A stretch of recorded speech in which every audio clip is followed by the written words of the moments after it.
Prologue. "There you are," Frank said. Lacey took a sharp intake of breath as she stared at him. Her father, standing in the doorway of the small, dilapidated cottage she'd tracked him to. Words failed her, because for a moment she was sure she'd made some kind of mistake. This man was so old, wrinkled. His nose was much bigger and more crooked than the nose of the father in her memories. His stature so much less imposing, and his once thick, dark mass of curls, the defining feature that he and Lacey shared, was completely gone, leaving a pink, bald head in its place. But then Lacey saw it, that twinkle in his dark eyes, that dimple in his left cheek, that mole beside his right eyebrow. It was her father, all right. "Hello, Dad," she managed. The background smell of cow manure suddenly became more pronounced as Lacey's senses heightened, sharpened hanging in her nostrils. Beside her, her patient English shepherd dog, Chester, nudged his nose into her palm, offering comfort and support, as he always did in times of stress.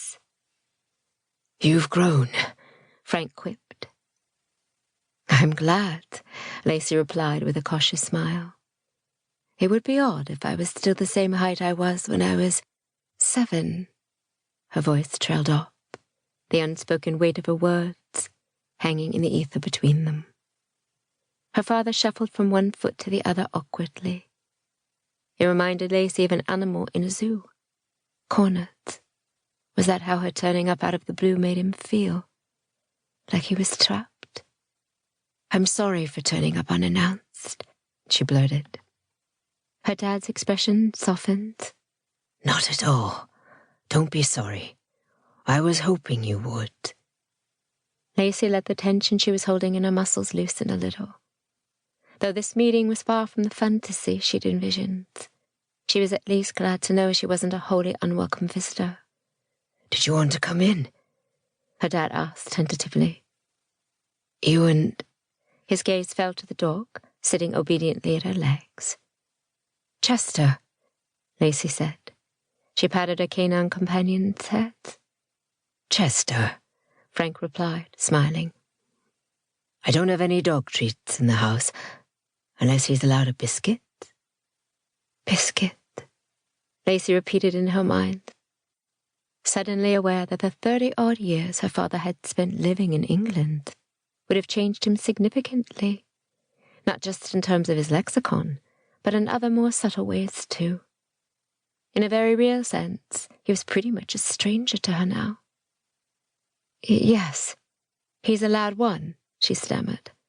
I mean, if it's not a problem for you." The staccato sentences, the stop, start, stop, as she second-guessed every word that came out of her mouth. It was all incredibly uncomfortable. And a piece of Lacey was telling her to run back through the muddy fields she trekked through to get to this remote, bleak location, leap into her champagne-coloured Volvo, and speed all the way back to the comfort of Wilfordshire. But another, more dominant part of her told her firmly to stay put. "It's not a problem at all," Frank replied.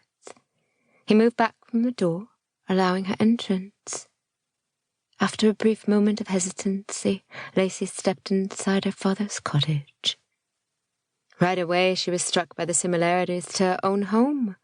The low ceilings, the dark wooden beams, the inwardly bulging walls from a structure so old it had been built before the advent of spirit levels. There were marked differences, too.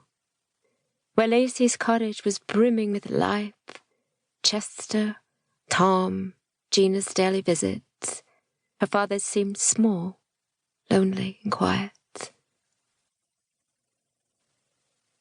To keep listening to this audiobook, I've left you a link in the description so you can do it, at no cost thanks to Audible's 30-day free trial.